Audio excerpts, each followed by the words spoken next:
Ayan, so baba tayo dyan mga Q. Ayan, maganda dito. Pasyalan natin. Ayan, bago ka makarating doon, dadaan ka muna dito sa hagdan mga Q. Pero ingat ka lang dapat. Ayan. Dito po ito mga Q sa Barangay Tambak. Part na po siya ng New Washington. Ayan. Ayan o, may mga gulong. Alam niyo ba yung mga gulong na yan mga Q? Yan, ginagamit po yan para kapitan ng talaba. Ayan o, daming mga gulong o. Kaya, napakatahimik ng ilog ngayon mga Q.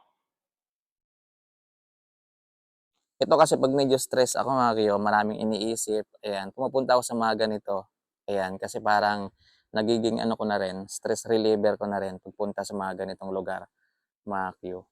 Ayan, meron ditong kahoy oh. Kasing kahoy yan. Tabi-tabi po.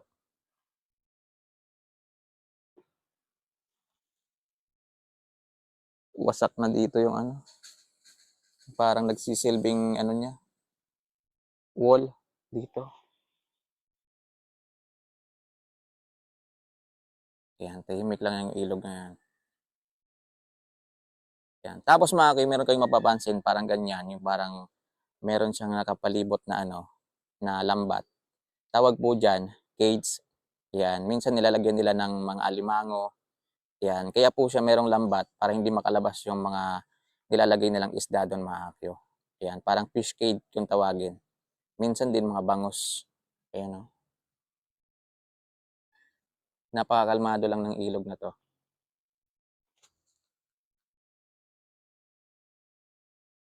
Tahimik. Eh, may ibon doon o.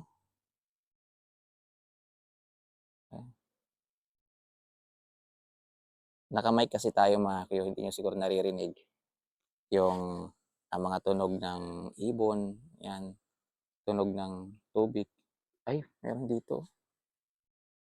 May daanan, mga Q. Yan, try natin dumaan. Wala naman siguro masama. Nakatakot, may butas, baka may ahas. Yan, dito tayo daan. Uy, madulas. Ayan. Tapos mga Q, meron kayong mapapansin mga ganito. Yung mga maliliit na talaba. Yan. So kita nyo naman may mga kumuha oh. Ayan. So pwede pa kasing ulamin yan kasi may laman yan mga Q. Ayan. Uy, delikado. May butas. Ayan. Ayan po yung tulay mga Q. Ayan o. Oh.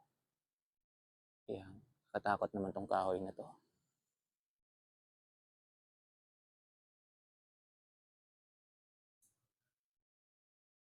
Ayan, merong mga kahoy-kahoy dyan. Medyo ingat ka lang talaga kasi malay natin matatanggal yan. Dito kasi na part na ito mga kayo, malalim din po siya. Yan. Hindi yan basta-basta mga kayo, malalim din po. Yan. Hindi pa ito matatanggal. Hindi naman, mukhang matibay naman. Nakatakot pala dito dumaan, no? Yan. Baba tayo mga kayo. Oops! Wow. Ganda dito sa ilalim ng tulay. Ayan. May mga ibon. Tawag sa ibon na yan mga kayo, git-git. Ayun o, meron siyang ano dun o. Meron siyang pugad. Dilim.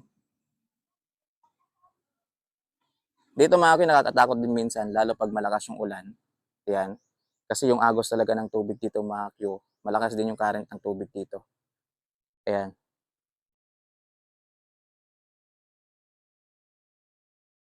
Hilig ko talagang pumunta sa mga ganito. Kaya kung gusto nyo guys, yung mga ganitong lugar, i-follow nyo po yung YouTube natin. Kasi marami pa po tayong pupundahang, marami pa po tayong mga adventure mga kayo. Ito lang yung nakakatakot dito. Tabi-tabi po. Yan, pasensya na po muna kayo. Ayan naman yung mga maliliit na isda, mga Q. Ganda dito. Yan. Ay, may mga butas-butas na, oh. Mga butas-butas na. Okay. Tapos, ayun yung tulay. Ay, may mga bangka. Uy, yun, may isda. Tilapia. Okay. Bilis. Oh, wasak na dito. Wasak na. Sa ano yan, sa lakas ng current ng tubig. Okay. Kaya kahit anong tibay, ayun, oh, may bato na nga yan, mga Q. Meron ng bato. Ito matatanggal. Ayun. Ayan, merong daanan dyan. Oh. Papunta.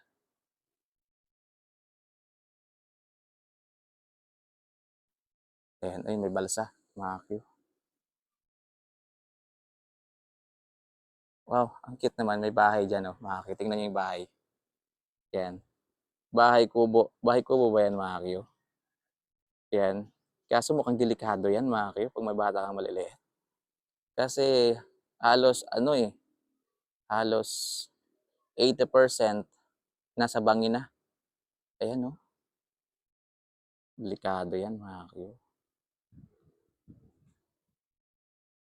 Sana walang bata dyan. Ayan, yun, no? Ganda dito. Wow. Nakakatanggal ng stress yung mga ganitong tanawin, mga Q. Pwede pala dito, oh. Gawin ko tong ano dito. Yan, oh. Pwede dyan, oh. Yan. Kahit umulan, walang problema. Kasi, ayun yung tulay, oh. Merong silong. Mga Q. Dito pala ito, mga Q, sa pagitan ng Barangay Tambak at saka Mabilo, New Washington. So itong tulay na to, ito yata yung boundary na. Yan, yung papunta na doon, papunta na dong side ay Barangay Mabilo na. Yan, gandang spot dito. Pwedeng magtagay dito, guys. Kahit umulan, walang problema kasi may tulay. Tapos tingnan nyo naman yung tulay, oh. Napaka-konkreto ng pagkagawa, mga Q. Grabe. Ayan, oh. Ayan. Hindi naman siya mahaba, mga Q. Siguro natansya ko dito sa tulay na to. Mga nasa ano lang po siya, 30 meters, mga ganon. 30 to 40, mga ganon siguro. O baka mga 20 lang, mga Q. Yun, no? Ayun, no? Kung mapansin nyo, mga Q, maraming maliliit na talaba. Yun. Kinukuha nila. Inuulam siguro.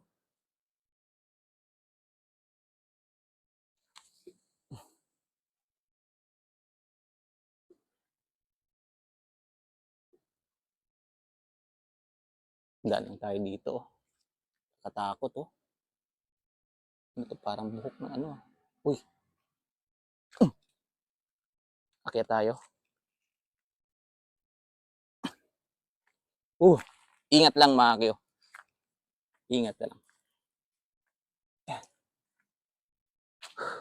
Yun, may nakita na naman akong spot ba. Kaya pwede tayo doon tumambay. Ayan. Akyat na tayo. Ito yung hagdan, mga Q. Papakita ko sa inyo yung taas.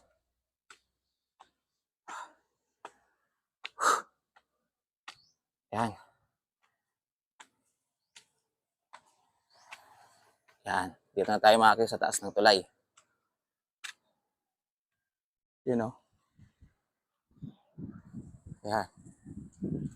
Ito yung motor natin. Ayan. So, ayan, no? Mali pa yun nga pag-abot sa Barangay Mabilo. Ibig sabihin, maligayang pagdating sa Barangay Mabilo. Ganyan po yung sinasabi. Hiningal ako doon. Mga Q. Ayan, pag dito ka naman sa taas ng tulay, ganito kagandang view yung makikita mo, mga Q. Tingnan mo. Yan. Grabe, oh. Tapos, doon naman sa kabila, try natin pumunta doon sa kabila.